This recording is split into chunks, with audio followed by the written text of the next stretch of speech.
இந்திய ஜனநாயகம் எவ்வளவு வலுவானது என்பதை நடந்து முடிந்த இந்த நாடாளுமன்ற தேர்தல் மீண்டும் நிரூபித்து இருக்கிறது. மக்கள் தங்கள் வாக்குகளை பாரத தேசம் மகத்தான நாடாக முன்னேற வேண்டும் என்பதற்காக பாரத பிரதமர் நரேந்திர மோடி அவர்களுக்கு 3வது முறையாகவும் வாக்களித்திருக்கிறார்கள்.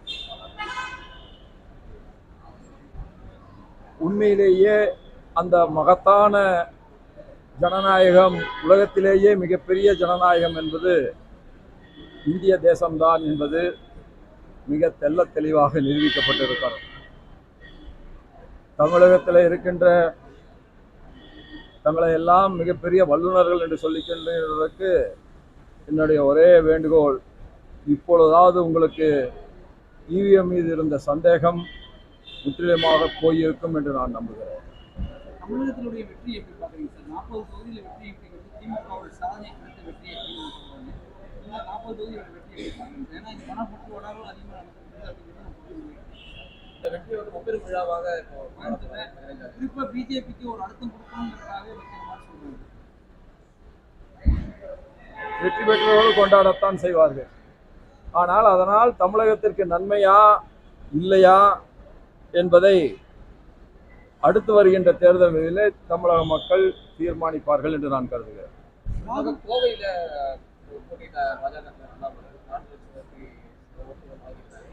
ஏற்கனவே நீங்க கோவையில போட்டியிட்டதை விட அதிக வாக்குகள் பெற்றிருந்தாலும் அதே நேரத்தில் சதவிகித அடிப்படையில் வந்து ஒரு குறைவான வாக்குகள். புள்ளி விவரங்கள் ஒருபோதும் போய் செல்வதில்லை. புள்ளி விவரங்களை பயன்படுத்தியவர்கள் தங்களுக்கு சாதகமாக பயன்படுத்திக் கொள்வார்கள். நான் உண்மையிலேயே சகோதரர் அண்ணாமலை அவர்களை பாராட்டுகிறேன். எந்த இடத்திலே விட்டோமோ அந்த இடத்திலே இருந்து அவர் தொடர்கிறார். நிச்சயமாக அவருடைய கடுமையான உழைப்பை யாராலும் மறுக்க இயலாது. அந்த உழைப்புக்கு கிடைத்திருக்கிற மகத்தான ஓட்டுகளாகத்தான் இதை பார்க்கிறேன். ஒரே ஒரு வருத்தம் இருக்கிறது. இந்தியா முன்னேறி கொண்டிருக்கின்ற நேரத்தில் கோவை போன்ற ஒரு மாநகரம் மற்ற மாநகரங்களோடு போட்டி போட்டு முன்னேற வேண்டும். தமிழகமும் பிற மாநிலங்களோடு போட்டி போட்டு முன்னேற வேண்டும். ஆனால் இந்திய வளர்ச்சியில்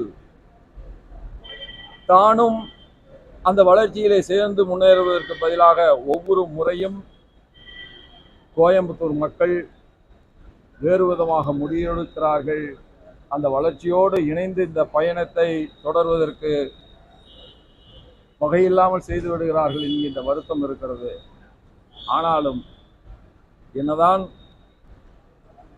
ஒரு மகத்தான முன்னேற்றத்திற்காக நாம் சிந்தனை செய்தாலும் மக்கள் ஆதரவு தருகின்ற வரை காத்திருக்கத்தானே வேண்டும். அதுதான் ஜனநாயகம். 20 வாரிசுகளுக்கு அமைச்சர் பதவி கொடுக்கப்பட்டது. காங்கிரஸ் எப்படிப்பட்ட விமர்சனத்தை வைக்கிறது என்பதை நீங்களே புரிந்து கொள்ளுங்கள். சொல்லுபவர் யார்?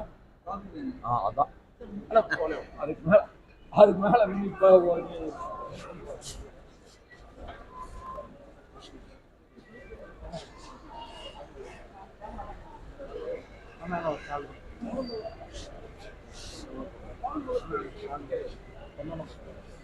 வாரணாசி தொகுதியில் பிரியங்கா காந்தி போட்டியிட்டார். பிரதமர் நரேந்திர மோடி வந்து 2 முதல் 3 லட்சம் வாக்குகள் வித்தியாசத்தில் வந்து நிச்சயமாக தோல்வி அடைந்திருப்பார்னு சொல்லி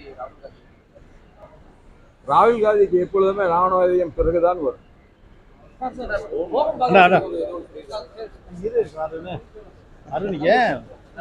பாராளுமன்ற தேர்தலில் மதம் இனம் சார்ந்த கருத்துக்கள் பிரச்சாரமாக வைக்கப்பட்டதாக அவர் அப்படி சொல்லவில்லை. அவர் என்ன சொல்லி இருக்கிறார் என்று கேட்டால், எதிர் சிந்தனைகள் என்பது இருக்கத்தான் வேண்டும். ஆனால் அதுவே நாட்டினுடைய நலனுக்கு எதிரானதாக, முன்னேற்றத்துக்கு எதிரானதாக, ஒரு எதிர்மறை சிந்தனையாக மாறிவிடக்கூடாது. எல்லோரும் பிரச்சாரத்தில் ஈடுபடுகின்ற பொழுது உணர்ச்சி வயப்பட்டு தங்களுடைய கருத்துக்களை வைத்து விடக்கூடாது. நல் கருத்துக்களை மட்டுமே வைக்க வேண்டும் என்பதைத்தான் சொல்லியிருக்கிறார். தமிழக பாஜகவுடைய முன்னாள் மாநில தலைவர் இன்னார் இது நீங்கள் அண்ணாமலையை சந்தியுங்கள், முன்னாள் மாநில தலைவர்களை சந்தியுங்கள், அவர்கள் எல்லாம் சொல்வார்கள். நான் இந்த பொறுப்பில் இருந்து கொண்டு இது போன்ற கேள்விகளுக்கு பதில் சொல்வது நாகரிகமாக இருக்காது என்று கருதுகிறேன்.